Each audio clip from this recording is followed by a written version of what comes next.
What up, fam? I am Dr. DeLuna. You are listening to Drop It Like It's Doc podcast. Today we have on Heidi. She is a doctor of Chinese medicine, and today we're talking all about her journey to become an acupuncturist, but we're also talking about the face, about skincare and how to heal your skin from within. We talk about different things that came up in her journey, like mold and parasites, chronic infections, trauma, and how all of that can connect to you showing up in your beautiful body. This is an episode that you're going to want to listen to if you are detoxing, if you're trying to alleviate fine lines and wrinkles, or if you just want to heal your body from within. Thanks for being here.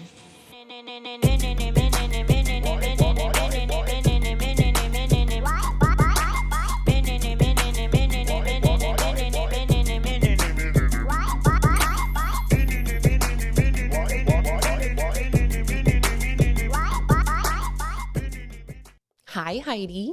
Hi, Ashley.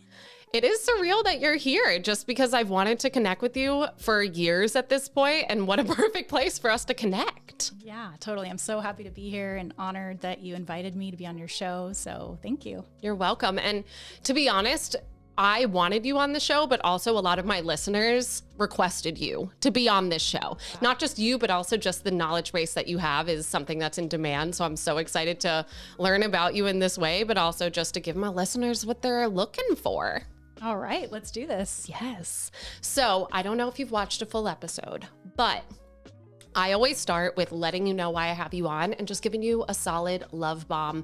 And even though I don't know you to the level that I will know you at the end of this, the energy that I gather from you is that you're just someone that shakes shit up. You are someone that has no problem sharing the truth. You are no one that has any issue with touching taboo topics or things that might make other people feel a little bit uncomfortable. And also, you know, your handle on Instagram is Modern Medicine Woman. And I feel like just as another woman in this day and age that's told how to show up in the professional world, how to show up just in my body, you are always authentic and showing up as yourself. And because of that, your tribe is finding you. And I find that even in my own life, that's how kind of that deepest level of healing takes place, is when you meet a human in a very human way without feeling like you're on a pedestal or something of that nature.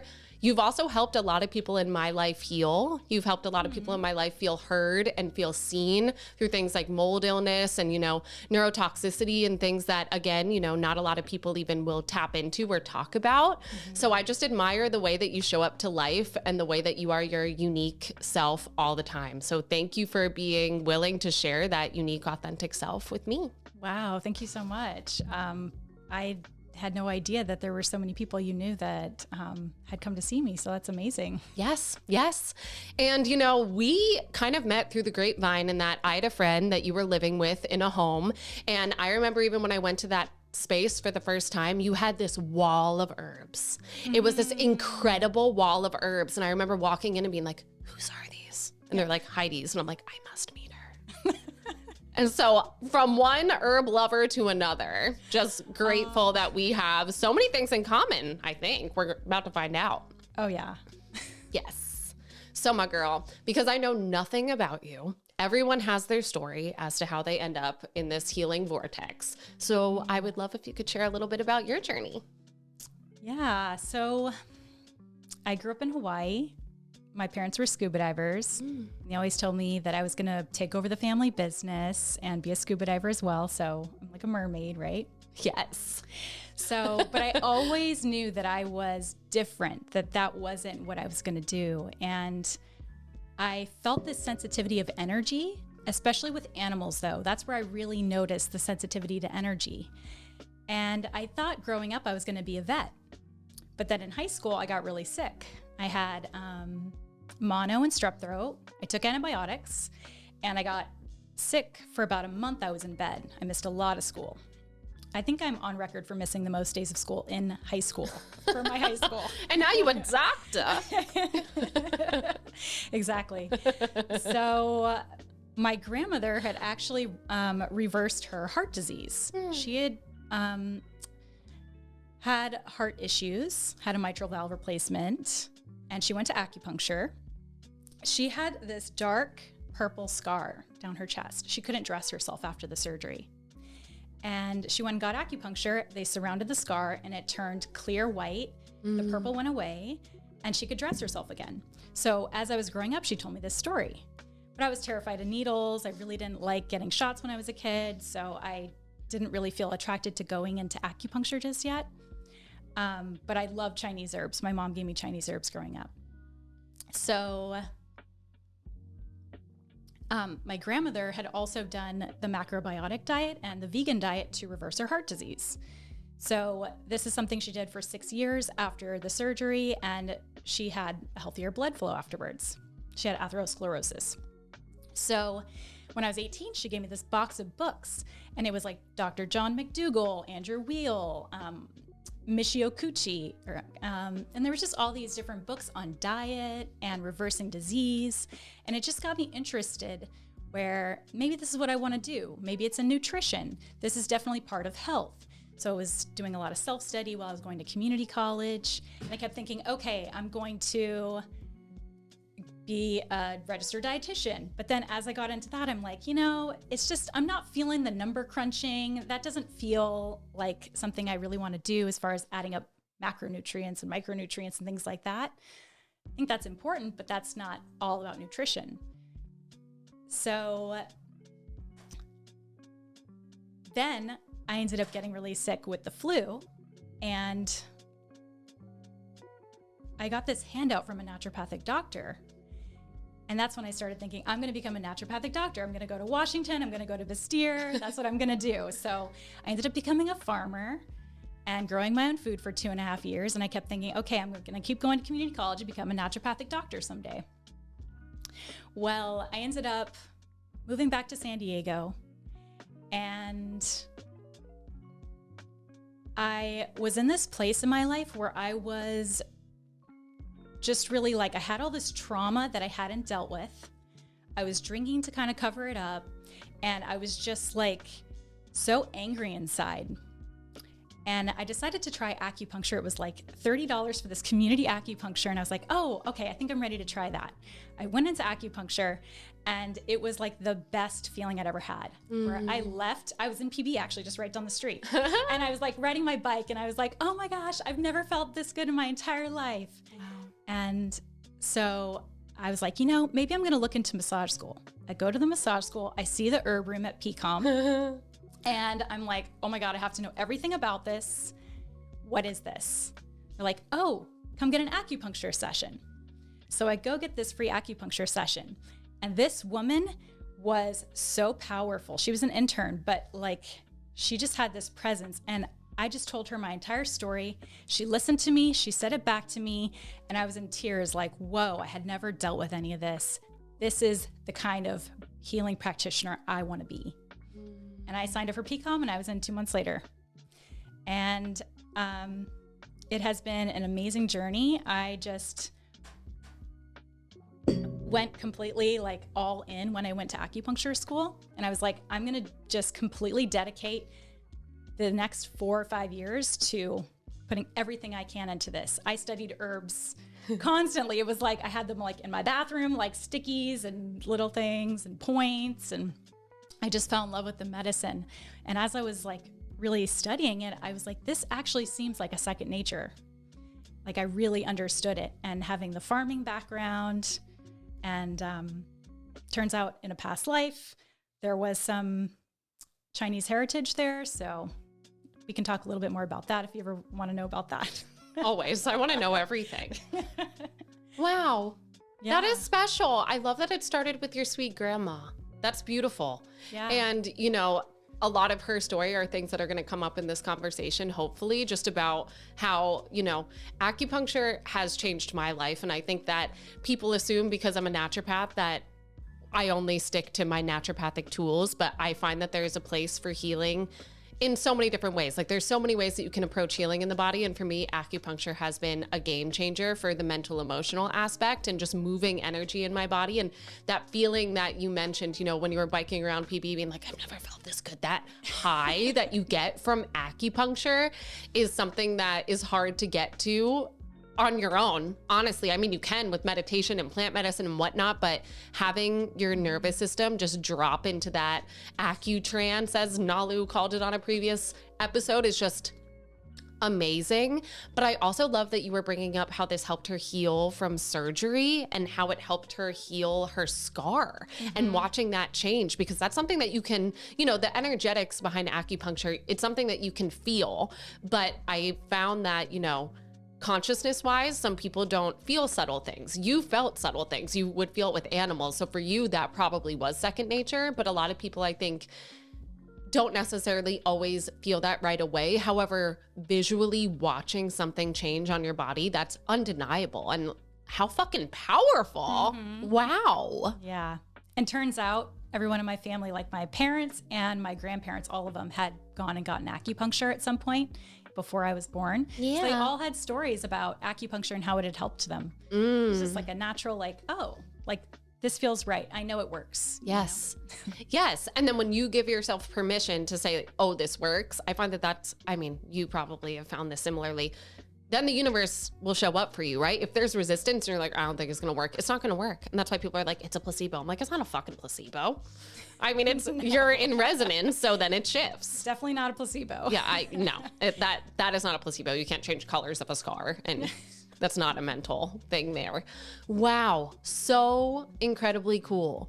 So I would love to talk more about just some things that you address with acupuncture in your practice that might not be things that people would immediately think, because I think some people would naturally, maybe they would assume that you would go in for pain or musculoskeletal stuff or even healing an injury or something like that. But you do interesting stuff. So I would love to know some of your favorite things to treat with acupuncture.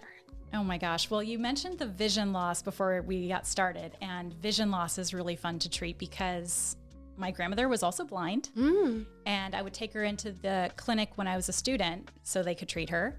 And there was this one time in particular where I was driving her from the appointment, and she made this comment about the flowers 200 feet away. Across, catty corner. It was just like, whoa, did you just see those flowers? She remarked about the color and how beautiful they were. I was like, you can see those? And so that right there was where I noticed, okay, we can actually help people recover their vision. You can also do that with hyperbarics as well, which is another thing I really like to use, another tool. Yeah. I like treating scars. I've had amazing response with scars.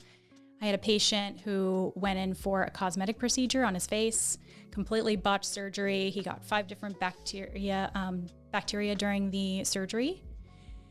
And then they had to go in and do several other procedures to fix the scars, which gave him more scars. And we were working on him for the past 1.5 years. He's made amazing progress, where you can't really see the scars as much anymore. Yeah. They're completely colored in with the rest of the face. But there's nothing else that can really go this deep. Like acupuncture, we can surround the scars, and then you can also do gua sha and really loosen up the fascia. Fascia. Love talking fascia. And I'm happy that you went that route with kind of the cosmetic piece, because truly this is a big reason why I want to have this conversation with you. Just being a woman in this world and just watching what has happened to women over the past maybe decade. I don't know. I honestly don't understand where this idea that in order to be a beautiful woman, you have to get fillers in your cheeks and in your lips and get Botox all over your face so that you can't have emotion. Whereas, there's so many ways that you can approach your health from an internal standpoint, but also from things like acupuncture to, address cosmetic things, whether that be scars or, fine lines and wrinkles or whatever. But I honestly, it kind of scares me sometimes when I see people from high school and I'm like, that's what you look like now? Yeah. What? Yeah. What? Yeah, I'm right there with you. I don't really understand it. I think this started as a Kardashian Brat doll whole thing, and something with the Brat dolls and the big lips and the, I'm kind of guilty of having the eyelashes right now, but it's the eyebrows, the eyelashes, the lips, the cheeks, everything needs to be big. Everything needs to be voluptuous. Yeah. And it's just completely taken over the whole aesthetic world. I live in Ventura, but I work in LA. My office is in LA. And I mean, that's where it's really going on as far as like all this aesthetic stuff. I mean, almost every patient has gotten Botox in LA. It's like, whereas in San Diego, it's a lot more of like the natural beauty, I feel like, but it's still kind of got a little bit of the aesthetic stuff going on. Yeah. And people accept Botox as a medicine, which just blows my mind because it is not a medicine to me. But they're using it for pain. It's a toxin. I mean, yes, you can use toxic things as medicines, but in like, tiny little amounts to kill parasites or bacteria. But that's not what this is being used for. This is used to paralyze a muscle, and it's cutting off communication to the brain. And then the feedback of the emotion in the muscle to the brain feeding back to it. It's just, you're cutting off part of the communication with your brain. Like, what is that? I mean, I just don't understand how people they're like, okay, just cover it up, right? Just stop my muscle from moving. Yeah, I'm so happy that you went into that nerdy part of it because I am such a nerd, and that is something that blows my mind as well because, for the listeners that don't know, that have told that, Botox is safe, like, yeah, whatever you want to tell yourself, but Botox is botulinum toxin, which comes from Clostridium botulinum, which is a very toxic compound that can truly kill you. And this compound, what it does is it's inhibiting the neurochemical junction. It's inhibiting the release of acetylcholine into that junction, and acetylcholine would make a muscle contract.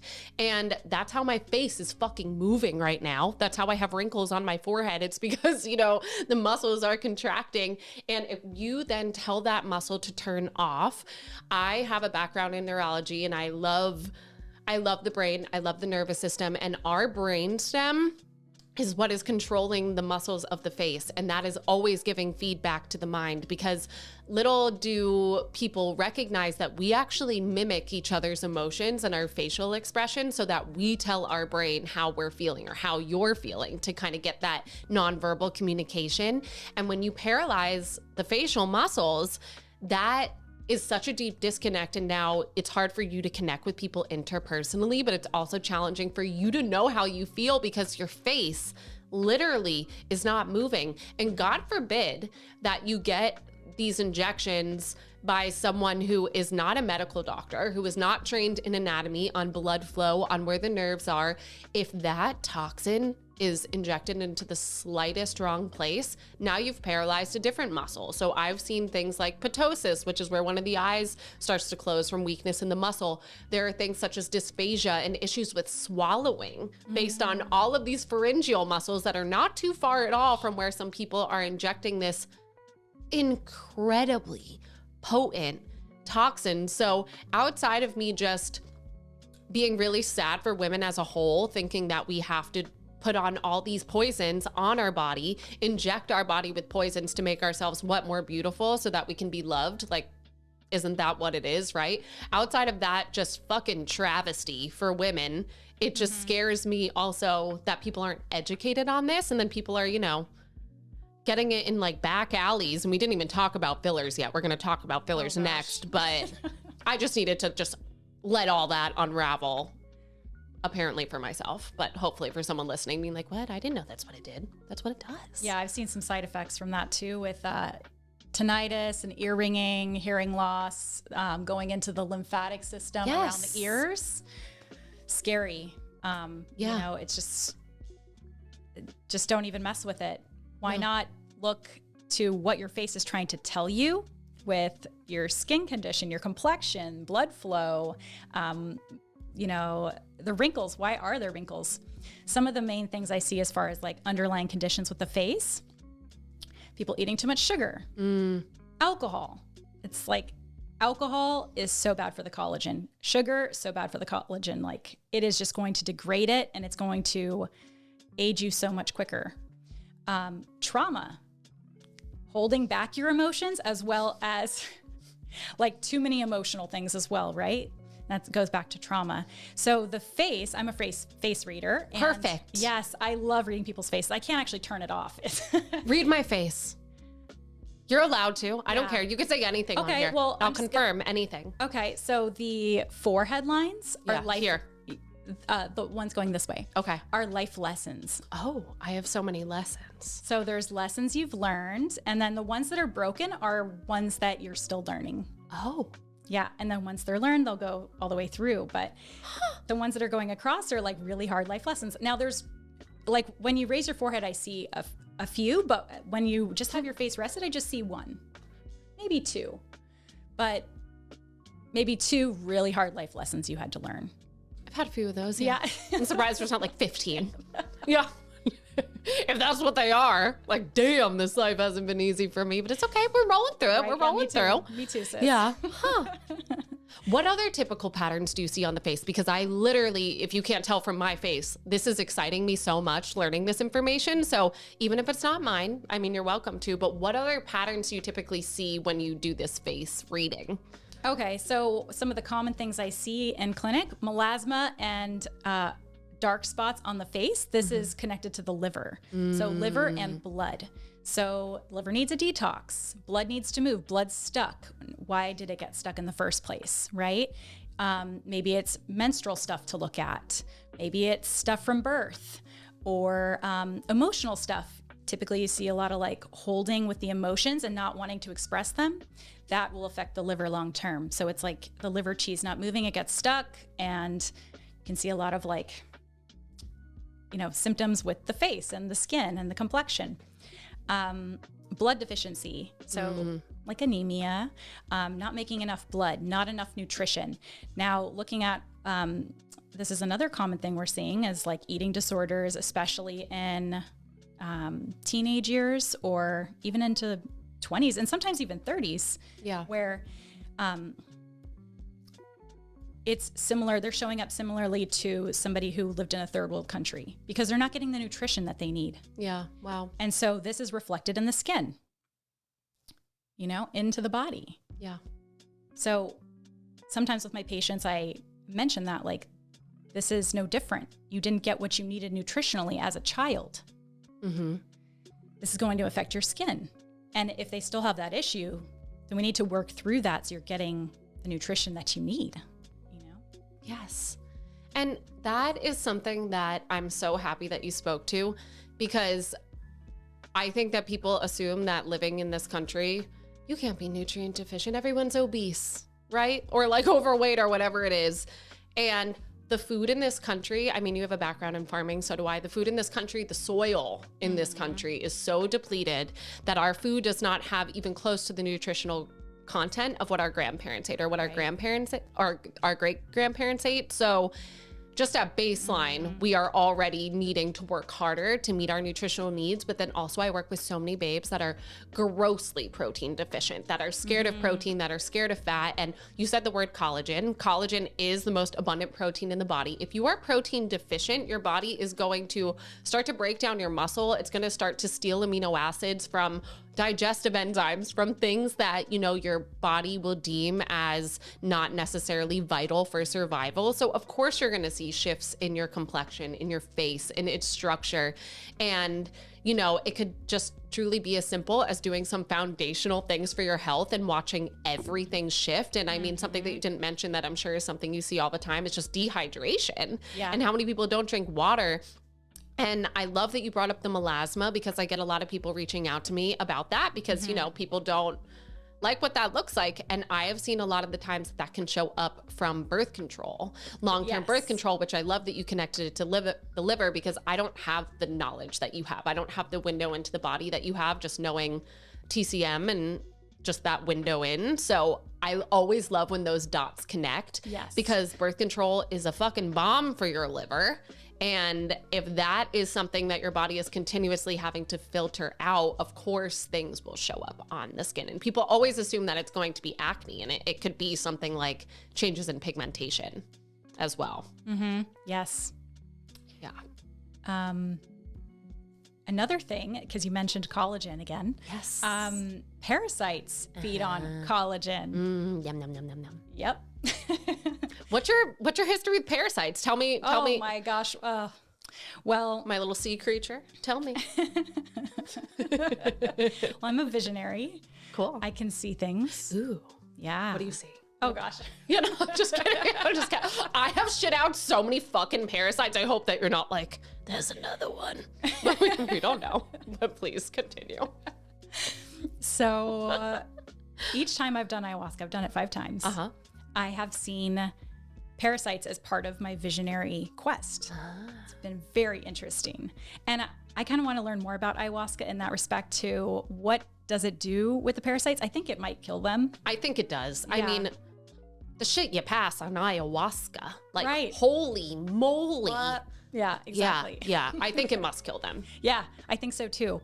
The first time I did ayahuasca, this was 2 years ago. I was on this whole vision. It was like I was in a movie, right? And so I used to have heart palpitations. This is crazy. I used to have heart palpitations, and I immediately went into being stabbed into the heart in a past life. And I felt this extreme pain in my heart. And then it was like the knife got pulled out and it all completely released. And my heart palpitations haven't come back since. And then I went into this whole like journey with where my spirit went after. And then the vision stopped and I started seeing parasites. And it was like, and I saw the personality of each parasite I had in my body. Wow. And yeah, and I call it the parasite mindset. Yeah. I tell some of my patients about this. So I saw like all the dark aspects of myself, my shadow, all in these different parasites. And it was like ones that were like, I don't have enough, like scarcity, right? And then like kind of like shit talking. And then like ones that were like, you know, it was just like all these really dark aspects. And it was like I was seeing, whoa, this has never been me. Yeah. Because I'm light. I'm spiritual, right? And so these are just the dark aspects of myself that have been pulling me into all these other patterns and creating all these problems in my life. It's been the parasites this whole time. It's fucking parasites. Yeah. And so then I started seeing like each person and the parasites that were in their field. And it was like, whoa. And then when people don't like each other, it's like the parasites don't like each other. And so the past couple of years have just been like all about like, wow, like learning about parasites. Yes. Uh-huh. Yes.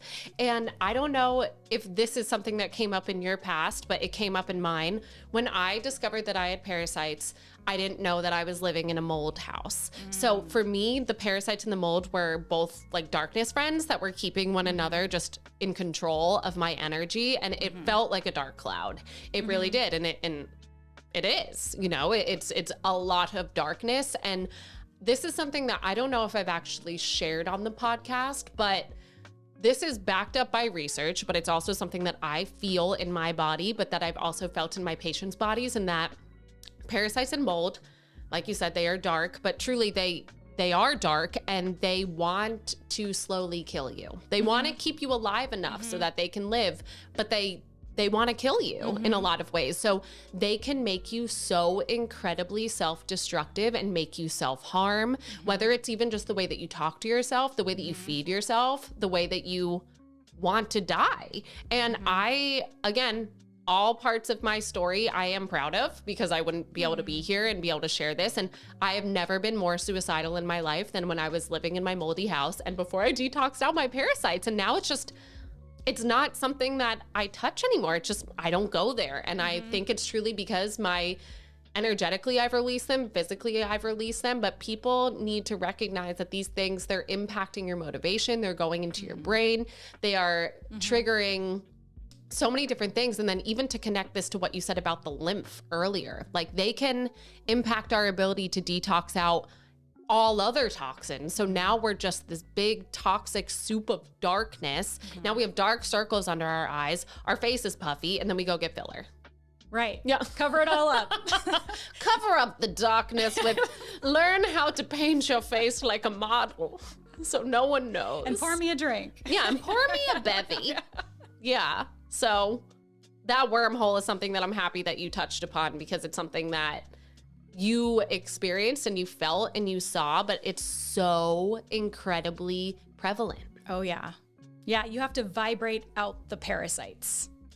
And it's hard because they do not want to die. They don't want to leave.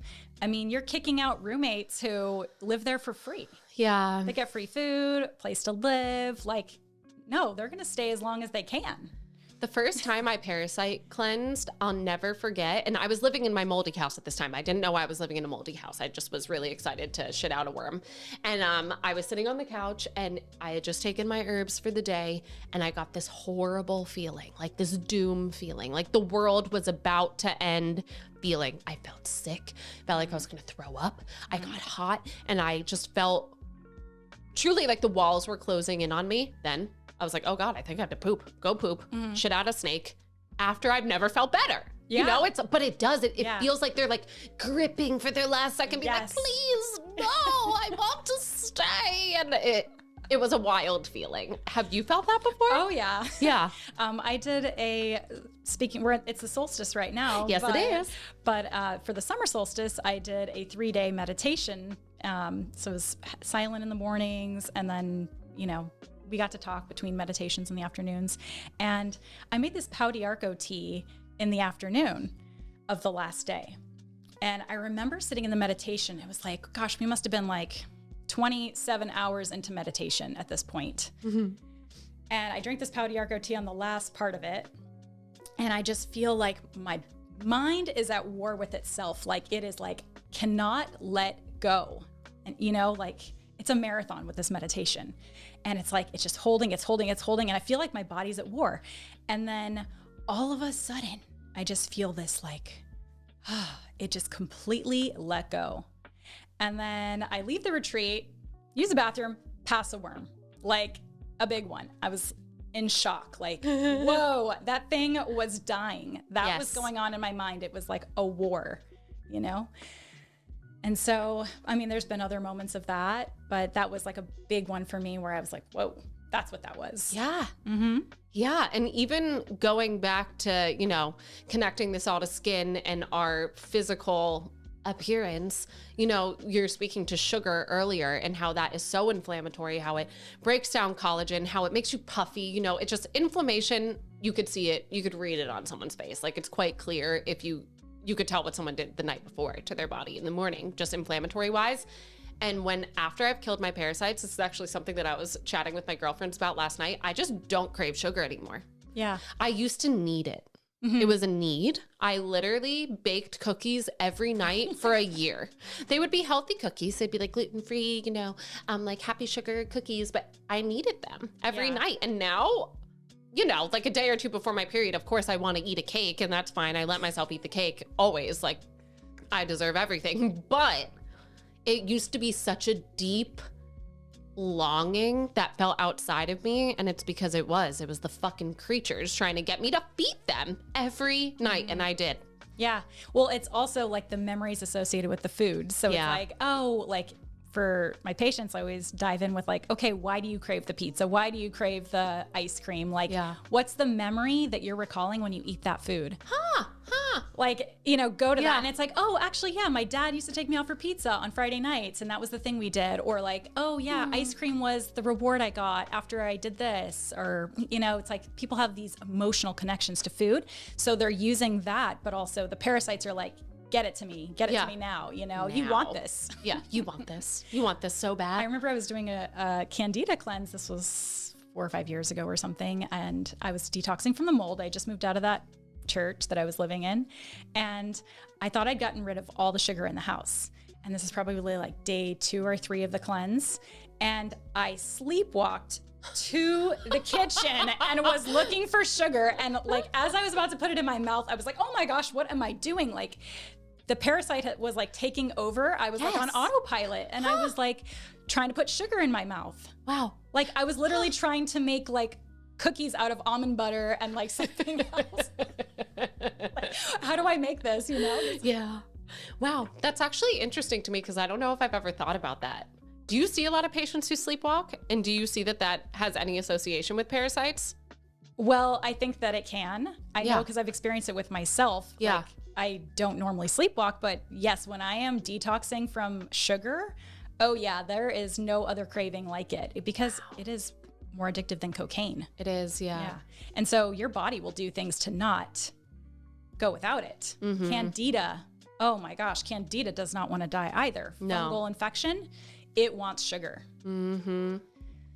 I haven't asked that many people about sleepwalking. I have it on my intake. I can't say that many people check it off. So I don't dive too much into it if they haven't checked it off. But I'm sure if you start detoxing, you might see yourself do some weird things. Interesting. I don't think I've ever slept walk, but I do know a handful of people in my world that do. And now this is just connecting some dots in my brain, which is why I love having conversations like this because I learn and it just, opens up different windows of my consciousness. So that's super cool. So I love everything that I'm learning about the face. And just from a TCM perspective, what are dark circles under the eyes? Because that's a very common thing that people bring up and want to cover up with makeup and things. Parasites and kidney deficiency. Kidneys. Yeah, kidneys are the root in Chinese medicine. I know Nalu mentioned that on one of the episodes. And I want to give a little analogy on how I describe Jing in the body and with the kidneys. So we're each born with a glass of water, let's say. Okay, this is us. And our parents both poured into the cup. And we are all going to have a cup. And let's say some's going to be more full than others. Like some people are going to have a very overflowing cup of Jing and kidney chi. Some are going to have a little bit less, depending on how old your parents were, depending on if they did drugs or alcohol or worked too hard or anything like that in the history. That's going to affect how much water is going to be in the cup. And so the people that don't have that much water in the cup, they're going to know that they basically can't spill too much water out of the cup. They're going to live a little bit more on the cautious side because they know I've got to go to bed at this time. I need to take care of my body. They learn at an early age that they just can't live like the people who have the fuller cup, who can burn the candle at both ends and keep going and hustle and do the whole thing, right? Because those people are going to have a fuller cup and they can spill it a little bit more and still be okay. So when it comes to kidney deficiency, we all have our own kidney Jing that we're born with. And the way that you spend it, it's like a checking and a savings account, right? So some people are spending the savings account. Some people are spending from the checking account. The checking account's like the nutrition that you have on a daily basis, your spleen and stomach chi that you're creating with your nutrition and with breath. So those are the two ways your body makes energy, breath and food. And then with Jing, you're also born with it. That's the postnatal Jing. So that can't be remade. However, you can preserve it with sleep and a little fun thing that I like to bring in is hyperbarics because it tonifies the kidney chi, which is something that's really hard to do. You have to do long-term herbs, sleep, rest. It's not easy to rejuvenate the kidneys. But with hyperbarics, you could do it a lot quicker. And you just connected a dot in my mind then, because again, I don't have this window into the body. So with kind of the kidneys being the root, the vitality of the body, you don't sleep and you see it in your eyes. Always, you get the dark circles under the eyes or you just look tired. Like that's what people always say, like, do I look tired? I know I look tired. It was solstice last night. There was a thunderstorm. I got really excited. Yes, me too. I was up so late last night. So I'm right there with you. If when you were reading my face, you were like, girl. Oh, no. Girl. I was like, oh, she's calling me out. No, I was kidding. Oh, no, I was calling myself out, actually. But, it's funny how we do that. Do I look puffy? No, you don't. Oh, good. No, you do not look puffy. I was like, yeah, I'm so tired from staying up late. Yeah, I know. Our kidneys. We must rest. I'm not one of those people that can party like a rock star and make it. Yeah. No, I learned that early on. I'm like, I must go to sleep. Even sometimes hard for me to make it to New Year's. Like when everyone's up late, I'm like, it's bedtime. I know, I'm meditating for New Year's. That's my thing. I love that. I love that for you. I really do. So let's keep chatting about other things that could show up on the face that people have been told, you can get a filler for. Let's actually talk about fillers because we haven't talked about fillers. Let's talk about lip filler. That's exactly what I wanted to talk about. Yes. Just start us off and I'll give my opinion You got it. Yeah. Okay. So, so big lips in Chinese medicine says you have a big appetite. Oh, hungry. Yeah. It's like, it's like such a paradox because like eating disorder paired with like big lips, like I'm hungry, but I'm not hungry.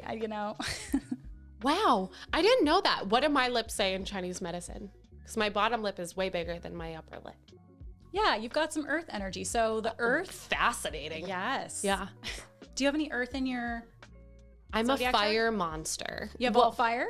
No, I guess my Mars, my Venus, my Mercury is Virgo. But outside of that, it's like Leo, Gemini, Aquarius, like not really much earth. That's why when you said earth, I was like, oh, Yeah, but you gotta what? have that earthiness to love herbs and to be in the like medicines. Oh yeah, Virgo for sure is all about the healer, Yeah.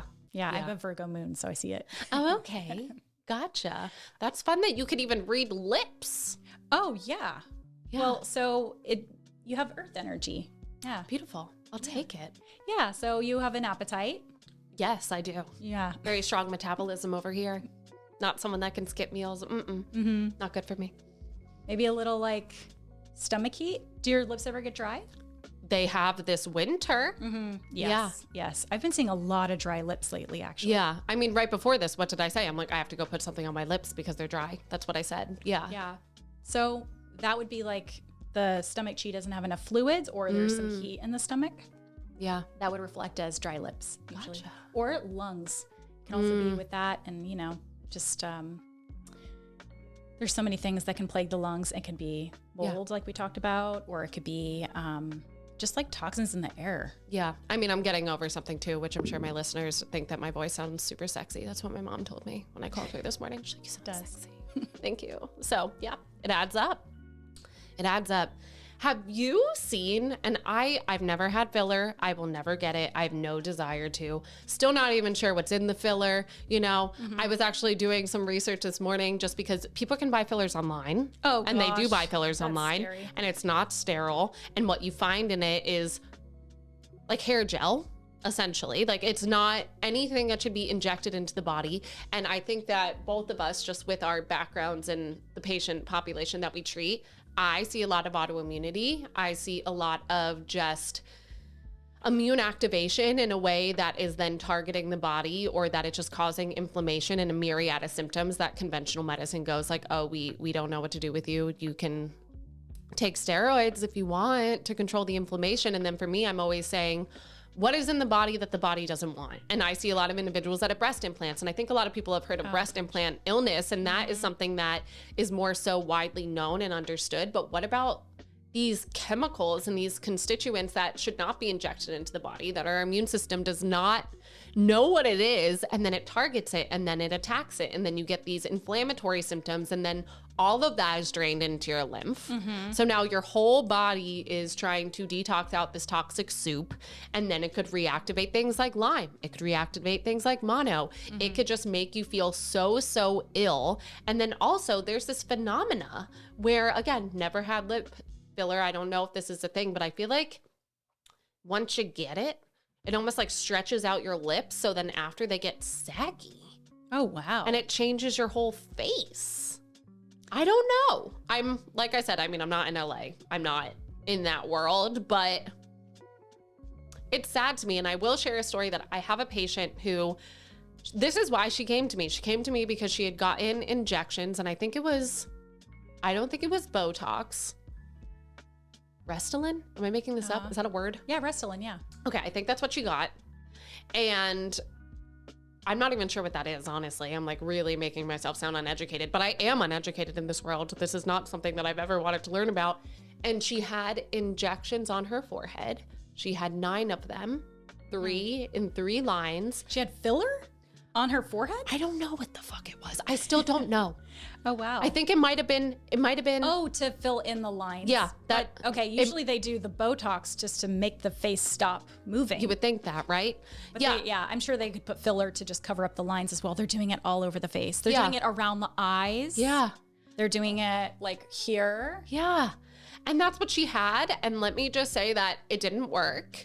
And now she has little granulomas 9 of them on her forehead, and she has to wear hats every day, and she's so embarrassed, and it's been an ongoing journey with her, and the only thing that has helped is facial acupuncture. The only thing that has helped. Amazing. I referred her to someone here because you're not here, honestly, good. or else she probably would have showed up in your I'm so office. glad she's seeing somebody, though. That's great. She is, and you know, she's getting the localized treatment with the needles, and you know how that helps your body. At least this is the way that I think about acupuncture. It tells your body like, oh, hey, we need to go here. Like, hello, I'm shining a flashlight. Let me go there.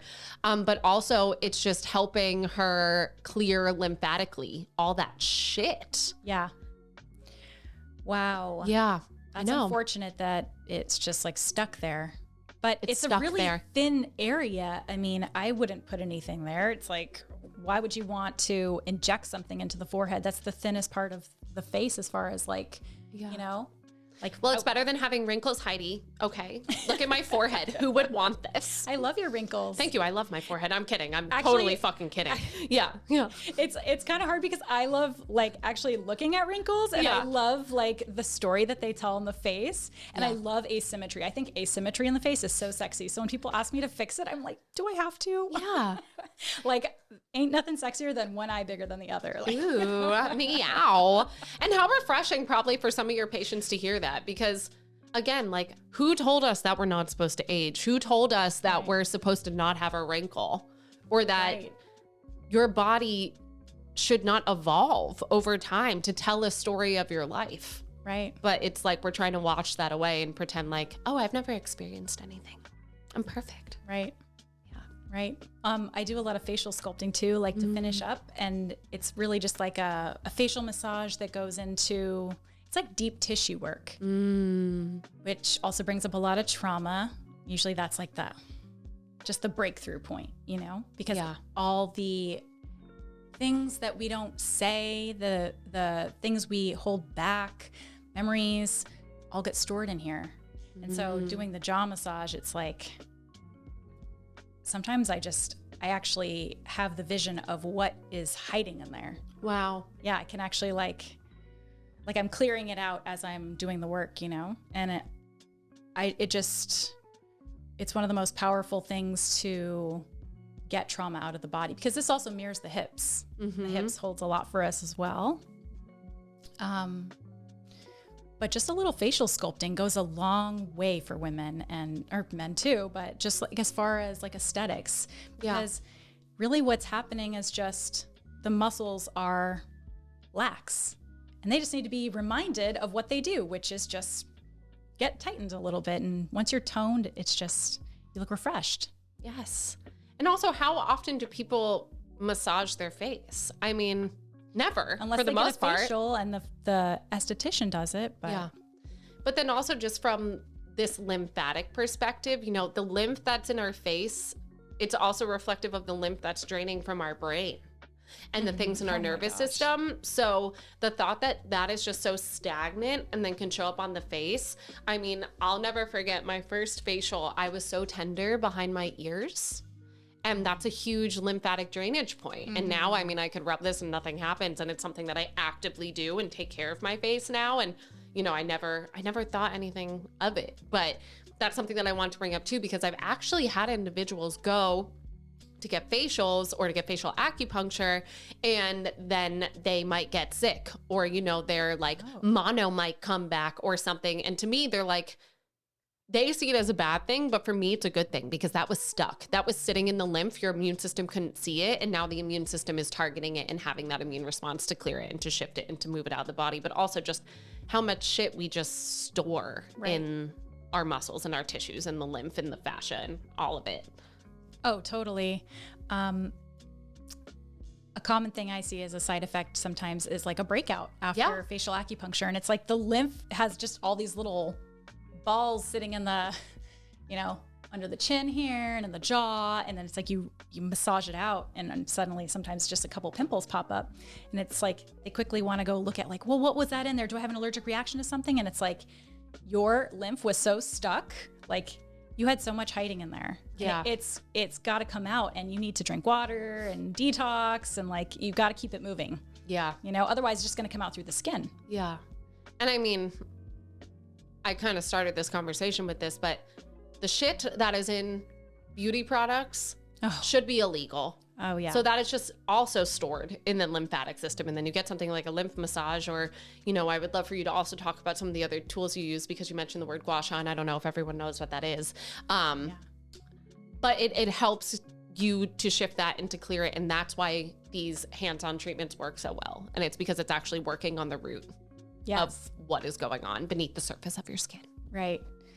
When I was here in San Diego, I started incorporating more and more machines, and I wanted to do more of that with what I was doing. And then I kind of had this moment where I was like, but like what people really want is the hands-on stuff. Like, you know, forget about the machines. And I just quickly was like, all right, never mind on all these, you know. It was like people really want the body work and the facilitation of things to move. They want a person to touch them, to hold them, to move these things in a way. As far as the gua sha, so it's a scraping tool. We use it on the body in Chinese medicine, but we also use it on the face. Two very different techniques. With the face, we're always going up and out to just remind the muscles to go upward, but also it's kind of like lymph drainage in a way, where it's like, you know, lymph is very superficial in the way it moves. And so it's just, we're kind of guiding it out towards the lymph nodes. But you can just do little focus areas, like say around wrinkles or puffiness, and really just move the stuck energy there. The first time I ever gua sha'd myself, this was years ago at this point, I honestly need to get better about it. I just intuitively, and I do this all the time. I have a feeling that you're similar. Like I'll be meditating and like, I don't know what my hands do. Like I just let them do what they need to do. And like, sometimes they'll find like little fucking hidden parts of me. This would always happen in med school with my spleen, which I've connected, and I'd be like, why is my hand underneath my rib cage? Like, what am I doing? Then I'd be like, oh, that's your spleen. And then someone told me blah, blah, blah, you know, connecting it to overthinking that whole thing. But this happened to me with the gua sha, and I like wiggled into this little secret nook, like in here.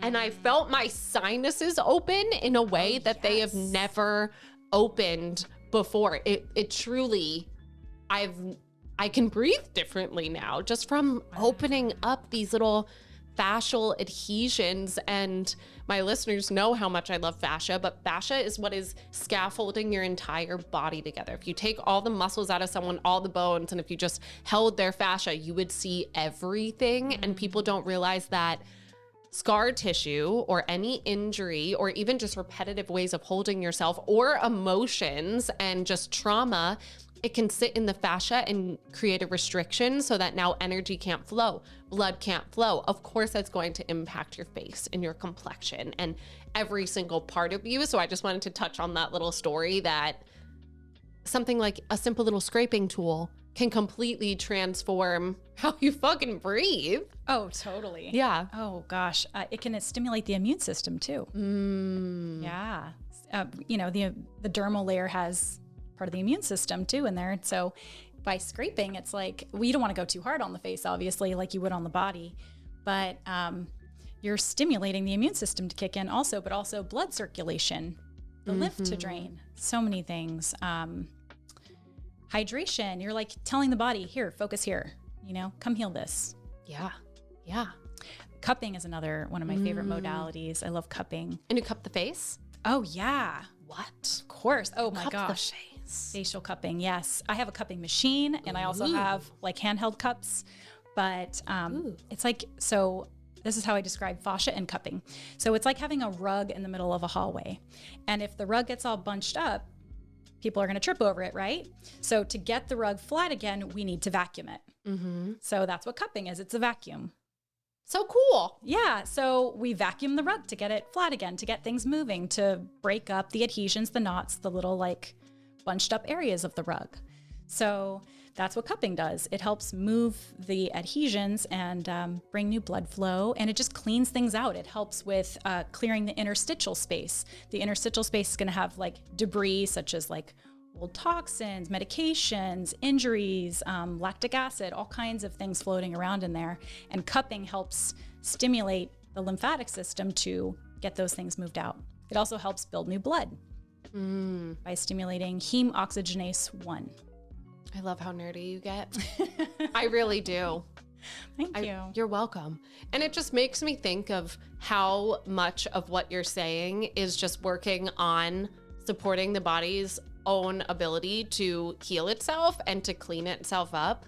And then how ironic it is that what conventionally people are told to do is to do the opposite of that, right? Right. And it's just such a shame because I feel like if everyone respected their bodies and were taught how to respect their bodies, whether that's with nutrition and sleep and drinking good water and being mindful that you're detoxing and not pouring chemicals on your body, then would we even have this whole industry that is kind of just going against all of that? I don't think we would, but also I think it's common sense that this country is not necessarily in alignment with health. And I've only lived in this country. I'm sure it's far from the only one, you know? Right. Yeah. Can we talk about water? I feel like... Please, Queen. Yes. Let's talk about water.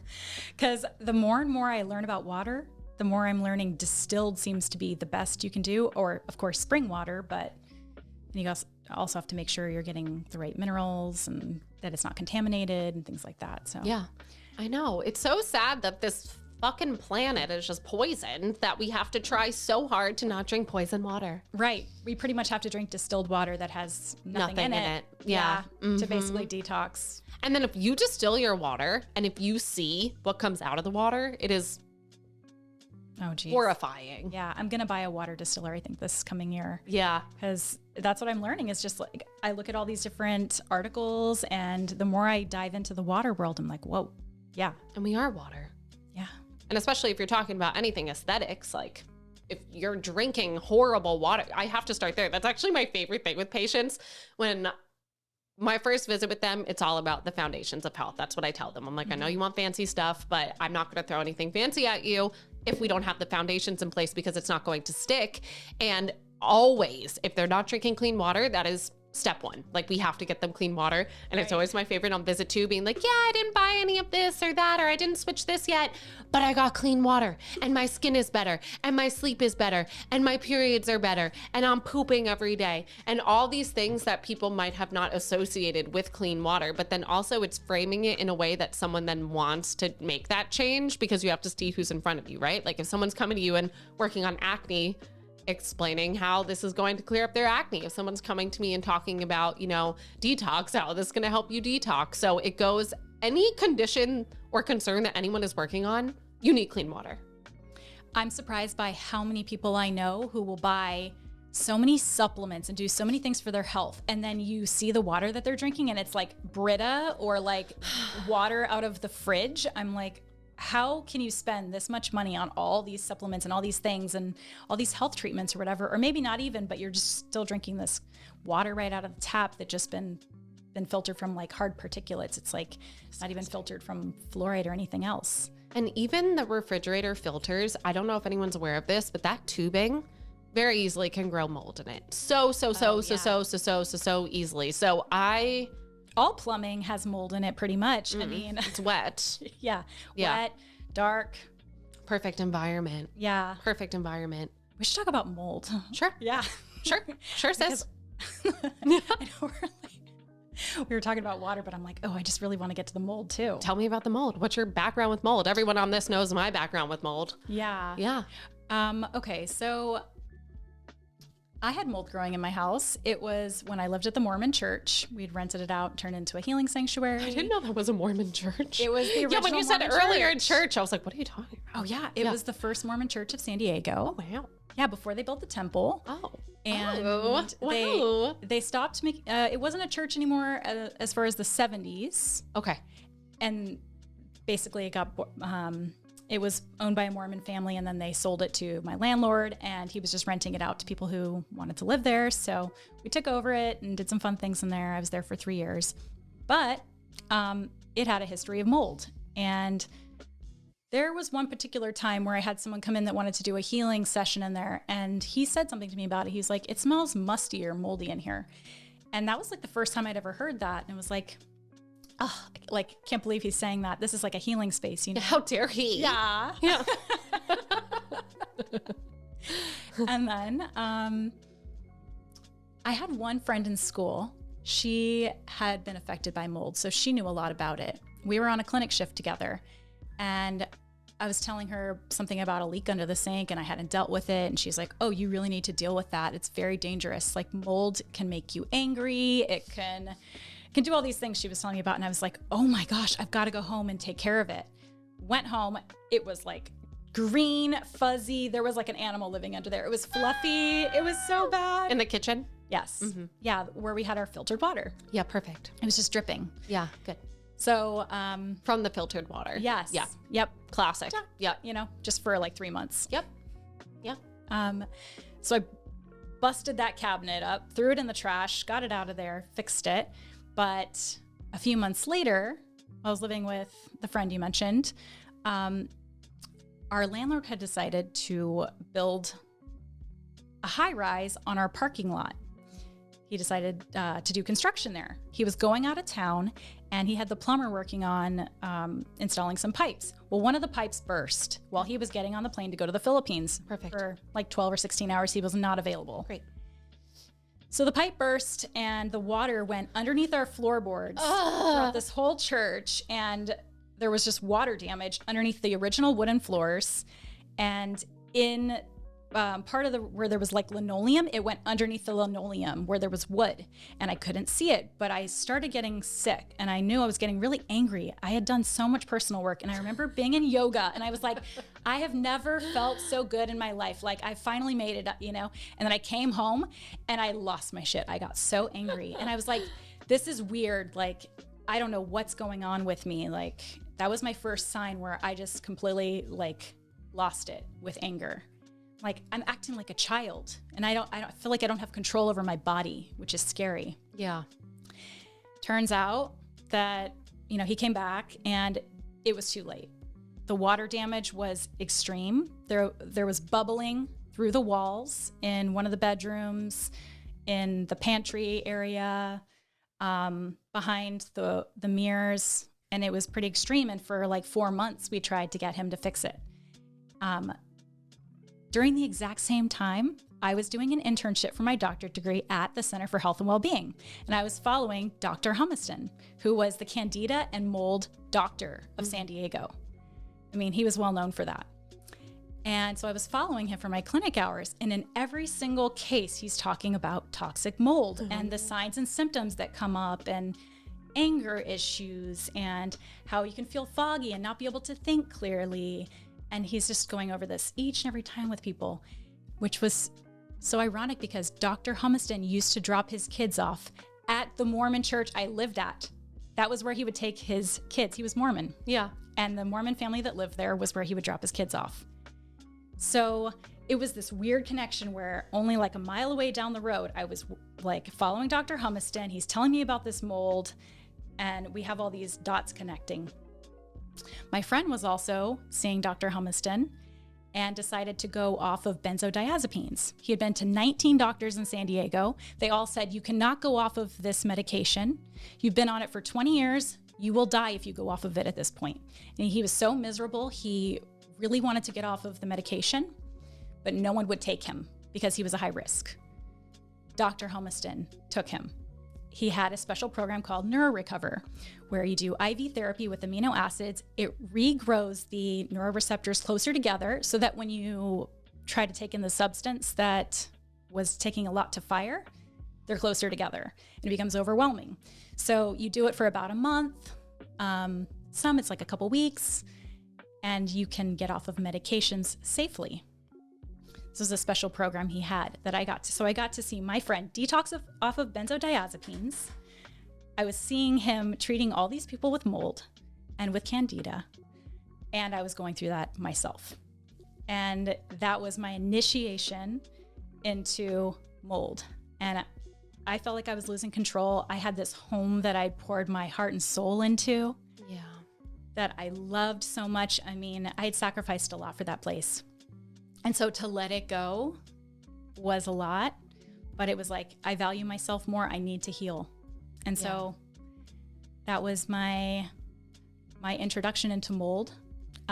But as I've gone more into this field, I've realized mold is everywhere. I almost can't walk into any building or any bathroom without noticing it's there. Yeah. And when people tell me they're going to get rid of everything, I'm like, well, I don't know if you should bother with that unless it's mold damage, because anything you order from a warehouse is probably going to be exposed to mold. It's going to have mold spores on it probably. Any bathroom you go into is going to have mold in the pipes. I mean, I don't have the answer to that unless you want to live with like an outhouse. Yeah. Yeah. Or a composting toilet and Yes. an outdoor sink and an outdoor kitchen. It's really hard to get away from mold in the way that we live. Yeah. And most medical offices have mold. It's like, even when you go to heal, it's like it's there. Yeah. Yeah. I remember the space that you used to live in. That's how we met, as I was saying. And I remember feeling dark there. It felt very dark. And now I was living in mold. It had just happened like 2 weeks before. That's so ironic that's what I first ended up there. And it was an Austin Powers party. It was a really fun Austin Powers party. But I do remember that. And now that's something that I can feel when I enter a space. Mm-hmm. And I will say, I'm a yoga teacher. A lot of yoga studios have it. It's rampant in the environment. And I think there's kind of like two ways that you can approach it. You can enter the darkness and enter the fear and be scared of everything, but that's almost what the mold wants, right? Like you have to, of course, do everything that you can to not have it in your body because it is incredibly toxic. And because a lot of this conversation is about skin, I know that when I was living in mold, my face was so puffy. And now I can go back and look at photos of myself too and be like, girl, how did you not know? But I was also going through a divorce. I had a stalker. I was the most depressed I'd ever been in my life. So I thought that it was just from like crying 24/7, but it wasn't. It was the mold. My medical school had mold. The yoga studio I was teaching in at the time had mold. So it's kind of, the way that I like to describe it to my patients is that almost similar to your cup, analogy earlier on, in that our body has these built-in mechanisms to detox toxins, and we are exposed to more than we ever have in human history. And it's all about draining the bucket. So the best that you can do is treat yourself like the fucking goddess that you are and be mindful about what you're putting in your body and what you're surrounding yourself with so that these things can drain, because also our state of being is health, and our body is brilliant and so smart and can, really tackle almost anything that it's given if you A, have the mindset that you can do it, but B, if you set up those conditions for health, which can sprinkle into truly everything that we talked about. Mm-hmm. Nutrition, good water, living with clean air and things that you can control. And I'm sorry that it was part of your history, but also I find that a lot of individuals that support patients the way that we do, it was a part of our history so that we can see it and so that we can help people, because also these patients, they've been told, oh, there's nothing wrong with you. You just have brain fog. You're just stressed. You're just a new mom. And I couldn't remember words. I remember telling my friends, like, I think I have early stage dementia. Like I'm really freaking out. Like I'm really scared. And so for anyone listening that's feeling that, know that mold is something that you need to look into. And and parasites can make that feel even worse with the mold as well. I mean, the two of them together. I feel like there was something I wanted to mention that you had talked about. Oh, the parasite mindset. I feel like with the mold too, it brings you into this because you're breathing in an airborne parasite. Mm-hmm. And that candida, and that it starts like basically like in the lungs, but also you can have it in your sinuses living and on the back of your throat, and it can drip into your gut and basically colonize in your gut from there. That's how you can get candida as well. Yes.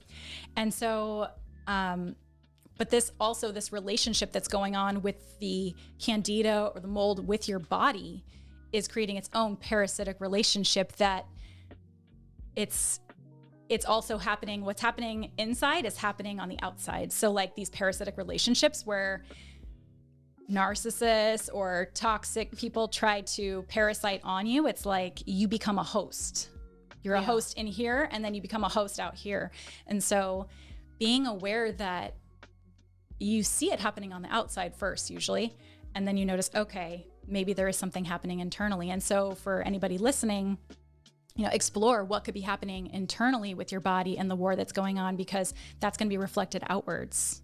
Yeah. Macrocosm, microcosm. Absolutely. And, to build a healthy immune system, you have to have healthy boundaries, right? Like your skin barrier, your gut barrier, your immune system, all of it, but also to have, as you're saying, that reflection, you have to have healthy boundaries. And that's still something that I am learning to this day. Like truly, I am still learning to this day. This is something that will be hopefully something that I tackle, is how to not put other people's needs before my own. And as a healer, it's really fucking hard. And I have to remind myself every day that I am the most important person in my world. And yes, I take care of people for a living, but they can't come before me. I come first. And I think a lot of individuals do that. And, so I'm really grateful that you brought that up. I'm learning that too. Yeah. More and more every year. Every year. Because if we can't show up in the way that we need to, we're doing them a disservice anyways. Yeah. Yes. 100%. And in our vision with healing others, we've got to be, is that me? No. In our vision to heal others, we've got to be the highest vibration that we can be.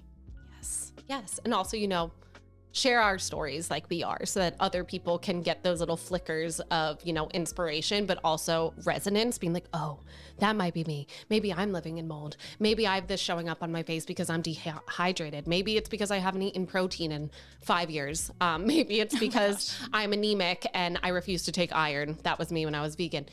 All these different things. And that's really what this whole podcast is for people to learn from my story, from my listeners' stories, so that we can heal, because we all want the same things. We all want to be happy and healthy so that we can experience more love. And there's so many things in this world that we're told will make us be more loved, like Botox and fillers, but really it's that deep level of nourishment.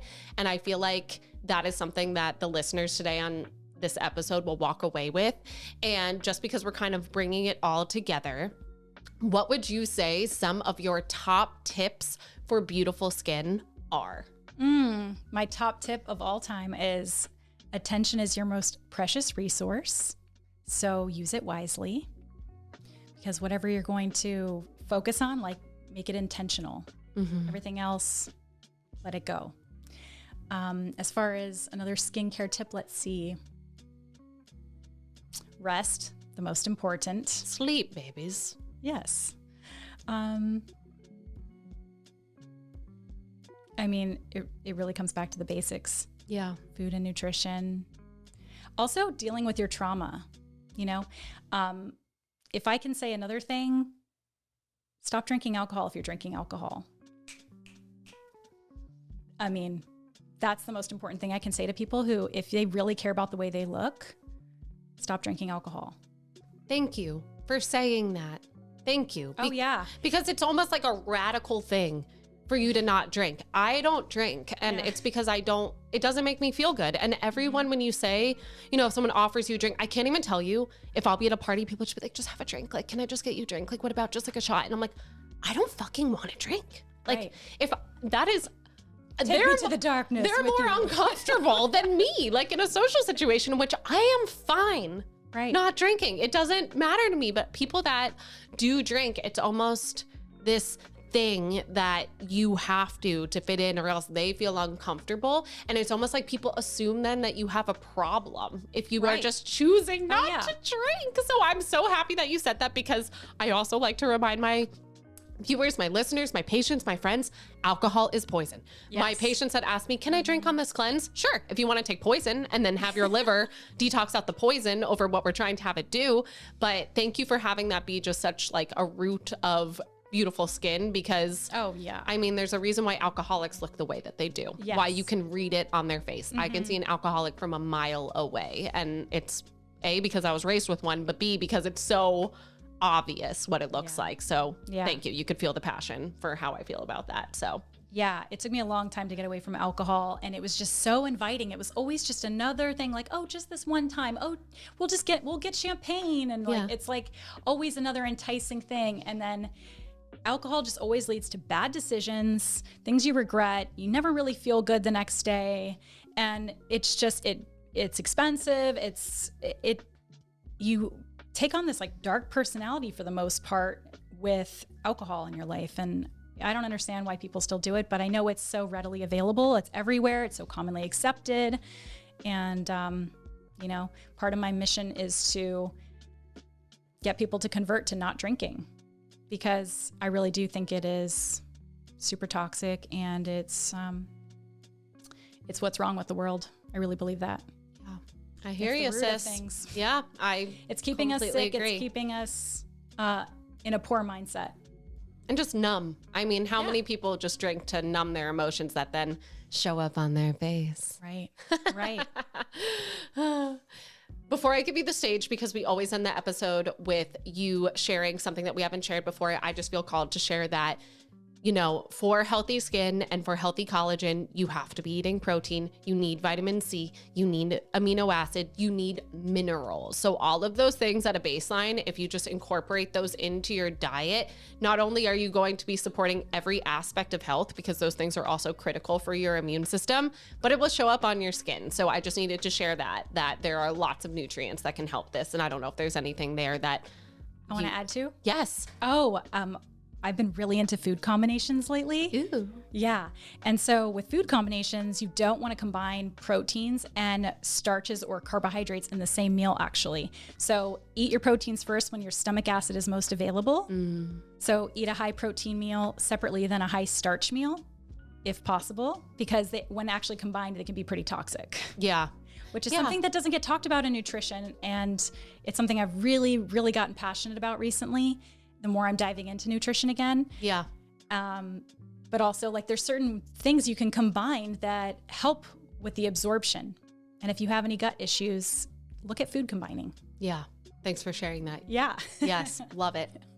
So, my queen, I feel like we covered so many incredible things today. I feel like we need like a 7-hour podcast together. So next time you're in town, you have to come back.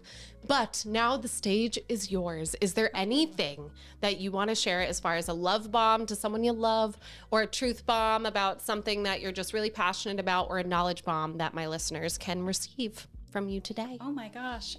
Let's see.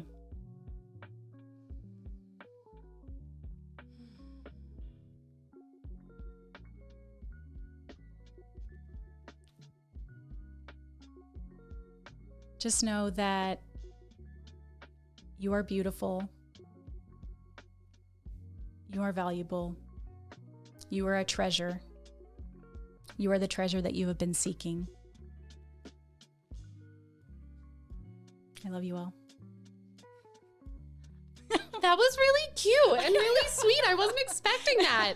You are a treasure. We are all treasures. And I think that taking care of yourself is the most divine act of self-love. And when you do pour that love into yourself, everything shifts. Your relationships, your sleep, your skin. So if you are someone who has been told that you need to manipulate a part of yourself to be loved and to be beautiful, that is a narrative that I would love for you to work on, because you are so beautiful and you are absolutely perfect. And so is your body. So thank you for listening today. Thank you for sharing your heart, your soul, your journey with me. I feel so blessed that you carved out this time to have this conversation.